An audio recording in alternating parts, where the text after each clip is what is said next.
আমি সাধন ভদ্র আপনাদের কাছে আরেকটি বিশেষ মুহূর্তকে তুলে ধরতে আমি নিয়ে এসেছি আমার এই সার্টিফিকেটটাকে। এই যে সার্টিফিকেটটা দেখছেন, এটা চক্ষু দান অঙ্গীকার করার পর আমি এটা পেয়েছিলাম। মজার ব্যাপারটা হচ্ছে এরকম যে আমি তখন কলেজে পড়ি। তো একদিন আমাদের গাড়ির নিচ অঞ্চলে একটি মরণোত্তর চক্ষুদানের শিবির বসেছিল সরকারি। তো আমি সেখান থেকে ফর্ম তুলে আনি এবং আমার ইচ্ছা ছিল যে কিছু একটা তো করি জীবনে। আম আর আমার লোভ ছিল যে যদি আরো কিছুদিন মৃত্যুর পরও বাঁচা যায়, তো একমাত্র রাস্তা চোখ দান। তো সেই ফর্মে বাবার সইয়ের প্রয়োজন ছিল। তো আমি জানি বাড়িতে বললে বাড়ির লোক রাজি হবে না।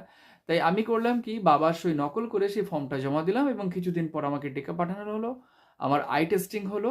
তারপরে আমাকে ২-১টা প্রশ্ন করার পরে আমাকে এই সার্টিফিকেটটা দেওয়া হলো। যেটাতে আমি অঙ্গীকার করেছি যে মৃত্যুর পর আমার চোখ আমি দান করব। আমি অন্যের চোখে আ দে অন্যের চোখের মধ্য দিয়ে দেখতে পাবো। আমার চোখের রেটিনা সেখানে প্রতিস্থাপিত হবে।